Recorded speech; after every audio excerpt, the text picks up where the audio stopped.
Hello, my name is Gilbert Still, and this is my presentation for Module 1, so Personal Intros and District's Cultural Uniqueness.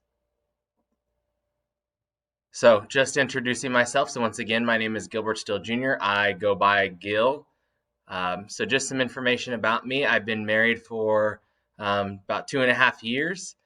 Something I definitely enjoy doing is going to Sporting KC soccer games.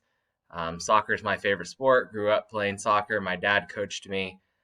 Coached soccer at the middle school level and the high school level here in Dodge City. And now I'm the athletic director at Dodge City Middle School. We have two puppies. Their names are Zeus and Mewis. One's a mini Aussie and one's a mini Aussie Doodle. Educational experience. So some background on me. I taught fourth grade at Northwest Elementary School for 8 years. Was in that position from soon as I graduated and finished student teaching. And then after those 8 years, I switched over to being an assistant principal and athletic director at Dodge City Middle School. So this is now my 5th year in that position.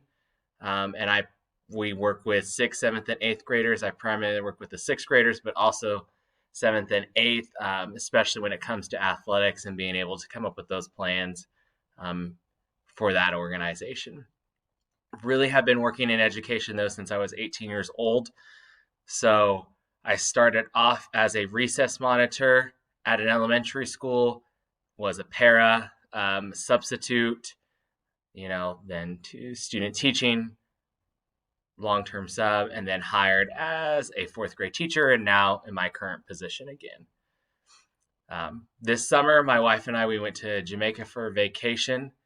We really like to go to some type of beach in the summer after the school year, just to kind of get away, just because during the school year it can be extremely busy, so that's just our alone time, no phones or anything like that.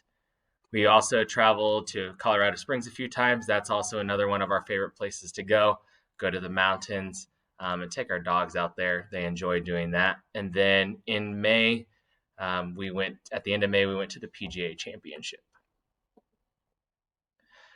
So this is my why. So why I kind of got into education, many reasons why, and still things that I continue on to with me and my passions.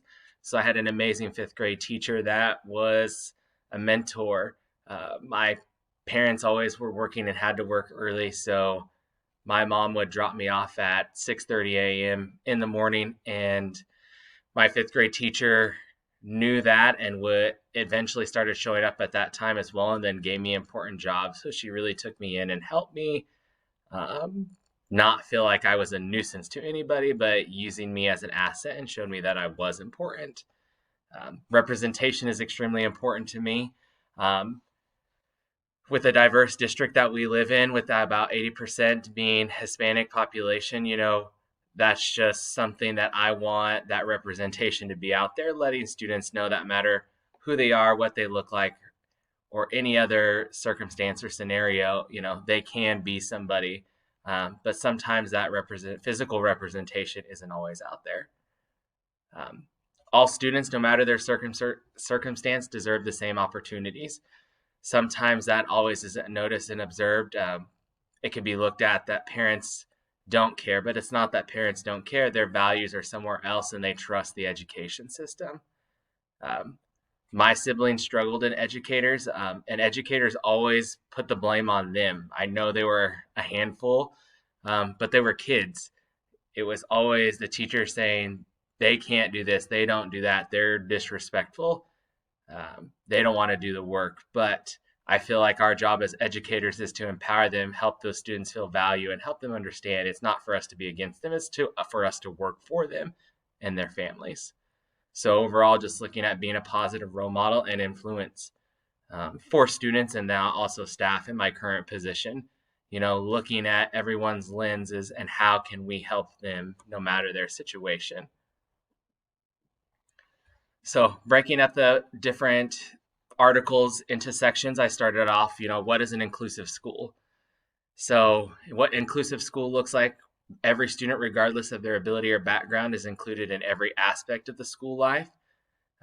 We want to make sure we build community, that everybody feels welcome, the staff is working with one another, everyone is treated with respect, and they're valued and understood. We're making sure that there's school community relationships. So students aren't only interacting with their parents, but they're acting with adults that come into the building from different communities, and understanding how to have those conversations and build relationships as well. Making sure we have inclusive values, so high expectations that all students and staff have, that no matter who they are, where they come from, what their learning capacity is, we have those high expectations for everybody, but we're going to help them get there in whatever capacity we need to. Just making sure, and then also having thoughtful school schedules. Celebrating the achievements and success that we have. I think sometimes in education we get caught up in, we need to work on this and improve this, that we forget that we're already doing amazing things, that we need to recognize those small to large achievements every single chance we get, and then having effective communication and putting our story out there. If we don't put the positive things out there in the community, someone else is going to make our story for us. Then next section I broke it up into is just best practices that we can embed into school districts, into my current building. So know that each student has strengths, looking at it from an asset lens instead of a deficit lens. Letting students be peer role models for one another, help them find someone that they feel comfortable with so that they can be successful in school. Making sure that learning is participatory and creative, that we're not just doing the direct instruction where kids sit and listen, that we're getting them involved and getting them ready for what the real world will look like, and thinking about, just as us as adults, we don't want to sit and get, neither do students. They need to be up and moving. We want to make sure that we're valuing and connecting with families in whatever way we need to do that. Establishing common beliefs, but also in order to do that, we have to build the self-efficacy and the confidence in our staff in order to get there. If they don't have the confidence, it's hard to have those common beliefs if they're needing assistance. So making sure we're also creating an inclusive culture, so differentiation learning experiences, positive behavior strategies, implementing effective instructional practices. Then last section I put is, why are inclusive schools vital? They're vital because students are gaining those social and community skills. They're having those conversations. They're learning different things in order to do that. So which then can also result in fewer absences and less behavioral issues if we're focusing on the positive, or we're giving them the modifications or the steps on how to move forward. We're going to help with that. Students and staff, they're going to benefit from a great support system. So having collaboration, continuous PD that helps eliminate barriers and promotes reform in education. So just looking at all those different things and how we can promote outcomes for all. So being flexible, looking at our curriculum, making sure that us as leaders are being supportive, and we're looking at teachers and students and staff, what their individual needs are, just like we want the teachers to do within their classrooms, and then including learners in diverse classrooms. So looking at USD 443 and breaking it down to the three sections of evaluate, cultivate, and advocate. So with the evaluation part, right now USD 443, we definitely do a great job at trying to be supportive, equitable, and culture responsive. We are definitely working on that more intentionally these past few years, and looking at focused areas such as school-wide and district-wide initiatives for social emotional learning, and how counselors are providing that curriculum and teaching that, and then also how teachers are being educated and implementing that into their classrooms as well. Also celebrating the successes that we have and building a community across the district. So cultivating it, providing that professional development in areas of need, and allowing time for the collaboration and continuous improvement. So I think that's really been a strong point with our district these past few years. We've been allowing opportunities for teachers to get that PD on areas that they want, and being able to improve, ask questions, and continuously go over it. It's not just a one PD and done. it's continuous going on. So looking at advocate, so by utilizing leaders within the district that have knowledge or a passion in different areas. So then also going out, researching, collaborating, having discussions, bringing it back, looking at a self-correcting feedback loop that we have at USD 443, and having those conversations continuously to be able to move forward and help out our students, which is the goal, to help them be successful.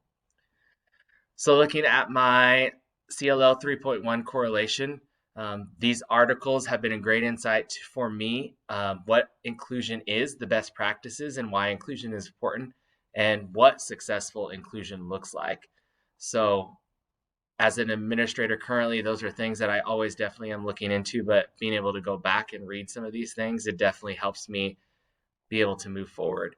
So how it's relevant is currently we're discussing how special education students can be in core classrooms, our English learner students being in core classrooms as well, and why that is important.